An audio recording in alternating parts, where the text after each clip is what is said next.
look at the camera, you're looking at me as we're talking. If something doesn't come out right, you say, let me say that again. I say, okay, no problem. You good? Okay, ma'am, let's start on the record with your first and last name and what your position is. Yes, my name is Cassandra Bullock. Everyone calls me Kay, and I am the director of the Criminal Injuries Compensation Fund, also known as Virginia Victims Fund.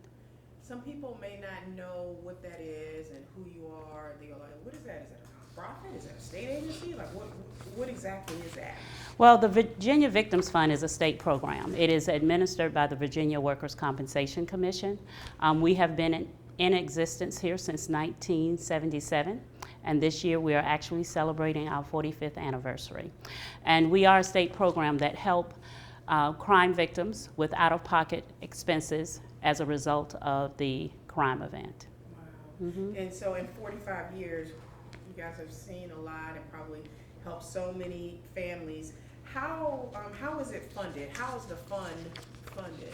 Well, I'm pleased to say that no tax dollars are used for the funding.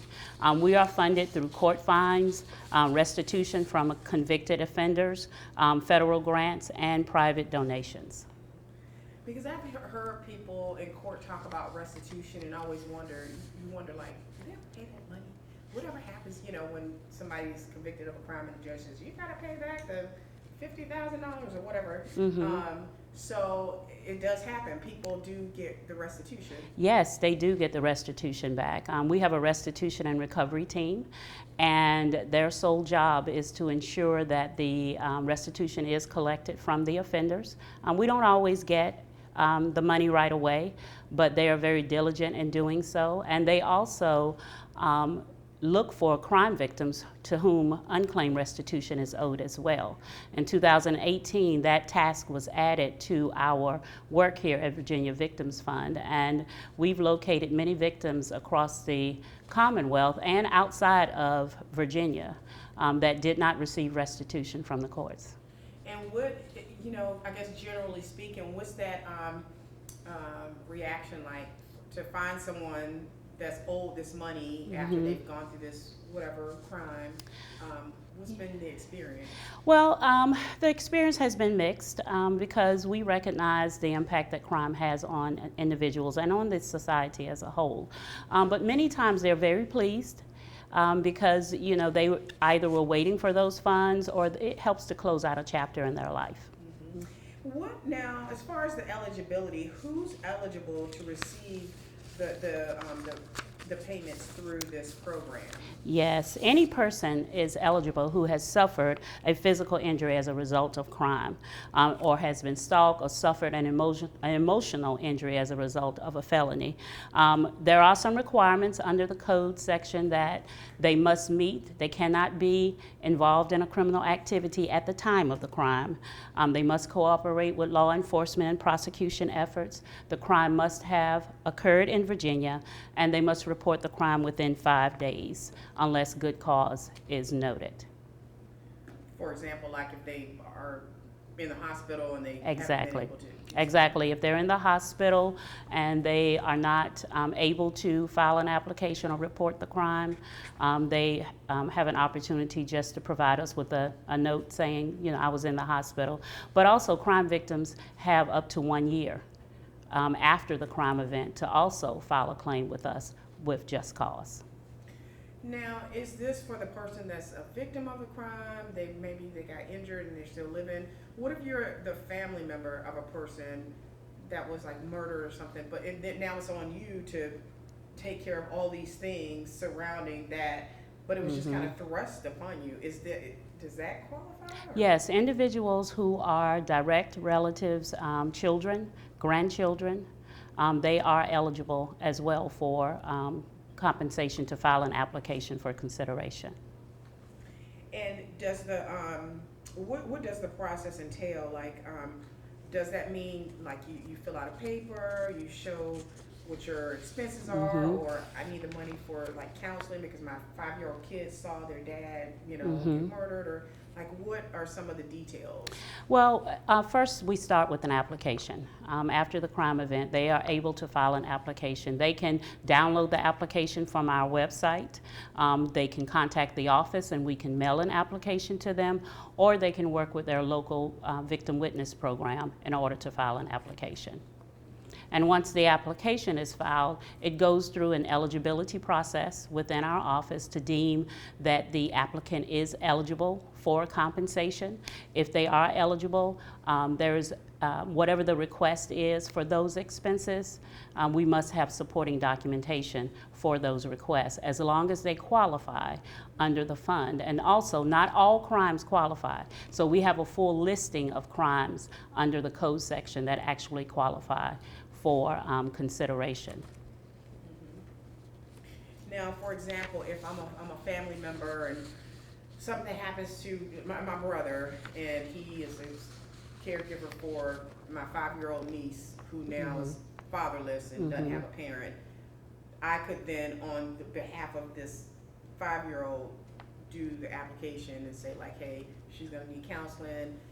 Our family now has to figure out how to, I don't know, bury him, or she got injured too when that happened. Is that is a possibility as well. What we always encourage, we get a lot of scenario questions. So we always encourage them to call the office, to talk with our senior team leads, or speak with myself or the assistant director as well.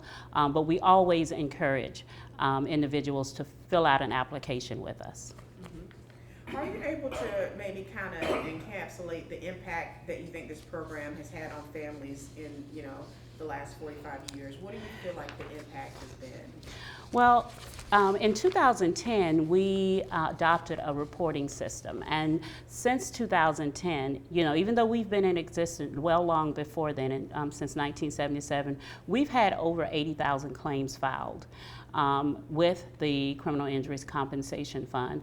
And, with all of the additional programs that we have within the fund and the resources that are available, I know that we've had a significant impact on crime victims and their families, as well as working with the local victim services providers. We work with law enforcement, prosecution, health, mental health, and healthcare providers. So I know that the impact has been huge. As crime progressed, certainly we are concerned for the communities out there. But again, we are here to serve, and we are here to do so in that fair manner to make sure that we treat every crime victim with dignity and respect throughout the process, along with their family members as well. Right. Is there a certain time limit or time period? You call here, you talk to a team lead, you do the application, or you work with your victim's witness person, get all the paperwork rolling. What happens from there? Does it take days?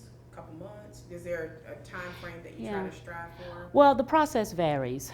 We actually have, like I said, crime victims have up to a year to file after the crime event, but they also have 180 days, according to the code, in order to perfect the claim. And that means to get the supporting documents that we cannot obtain, because there are going to be some documents that we cannot get, or if there's information that's left off the application, typically within 180 days. There's a chance that the application can be denied. But if it's denied, it can also be reconsidered. They can write to me and ask for a reconsideration of their claim. But the process, if we get what I call the full package, we get the documents, we get the application signed, we get the police report, we get all of that information. Sometimes we're able to make a decision within 30 days. Wow, okay, that's a good turnaround.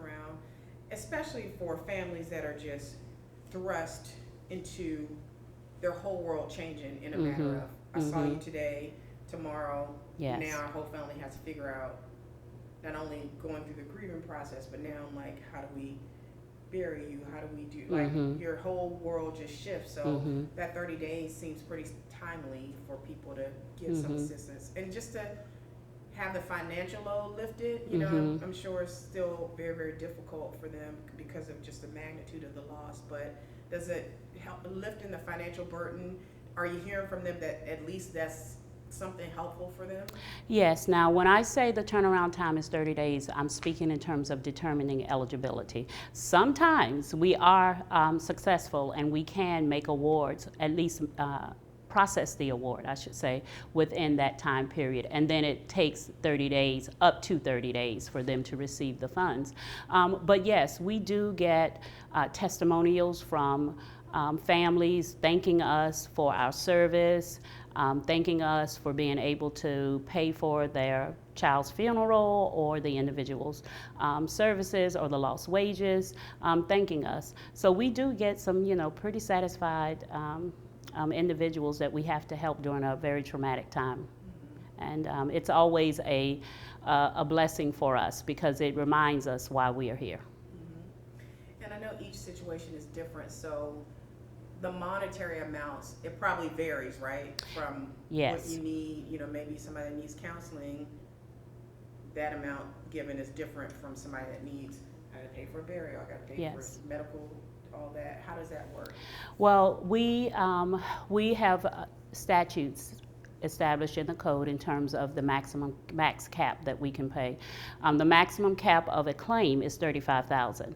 The maximum cap for funeral is $10,000. Like you mentioned, grief counseling. Grief counseling is $3,500. So we have certain caps on certain types of expenses. However, when it comes to medical expenses and medical expenses alone, the cap is $35,000. Right, okay. Those really were all the questions that I had, other than, is there anything else you wanted to emphasize or mention, or you were saying that one of the commissioners or the executive director was kind of summing it all up. What, how do you guys sum that up? Well, it's very difficult because it all depends on the individual, but I will share a quote from our executive director, Evelyn McGill, that really embodies the work that we do here at the Virginia Victims Fund with survivors of crime. And I'm going to read from her quote. It says, "It takes courage and tenacity for a victim of crime to navigate through the criminal justice system during their attempt to restore normalcy to their life. CICF is there to lift up those victims during their time of need, ensuring that we do all that we can to restore their true self in body, mind, and spirit." And that really encapsulates what we do here at the Criminal Injuries Compensation Fund.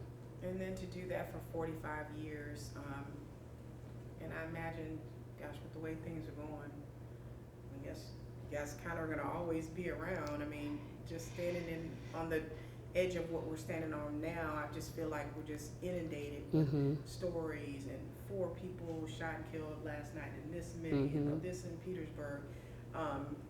It just seems like an important program to have. I mean, you're sad that you have to have it. Yes. But, I mean, at least some little bit of weight can be taken off if somebody can benefit from an award that can help them. If I don't have to worry about now the hospital's calling me for a bill, or I gotta, figure out how to pay for my niece for counseling. So, yeah. Yeah, well, our motto here is service. And we, our mantra is by Marian Wright Elderman, that she said, "Service is the rent we pay to be living." It is not something that we do in our spare time. And that's exactly what we do here at the Criminal Injuries Compensation Fund. Good.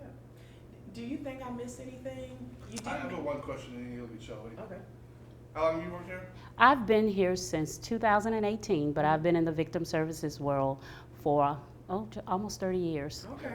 So over those 30 years, you've had a situation where you've helped someone and it's really touched you. Can you personally speak to that and look at Shelby, What it feels like. what it feels like to see that person on the other end just go, "Oh my God, it's one less thing I have to worry about," and you can look at Shelby and answer that? Oh, wow.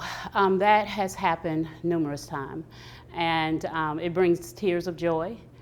It brings a full satisfaction, and it brings a full appreciation of the staff here at Virginia Victims Fund, because I can't do this by myself. We can't do it by ourselves. And we know that partnering with the local programs is a plus, and it just makes me feel good when we can restore that trust in the criminal justice system process, and then also help them heal, in this little small part that we play on that road to healing. And I did think of one last question based on what you said in there. Sometimes there are people that just don't know how to navigate. They're so overwhelmed with everything. The ombudsman. Yes, we have an ombudsman's position. It was rewritten a few years ago to really focus on the claimant. And her position, she helps them navigate through the process from beginning to end. She works especially with individuals that are in crisis, those whose trauma has really taken control of their life, and they are unable to really respond to the needs of the process. And that has been significant in processing claims, the resolving of awards, issues, concerns. It has been instrumental in helping crime victims and survivors all over Virginia. Okay. And so this office, though it's in Richmond, you can be a victim of a crime in Norfolk. Yes. And because you're in Virginia, you can still apply. Yes. It's just that your office is here. Yes, the crime must have occurred. They don't have to be a resident of Virginia. It just the crime must have occurred in Virginia.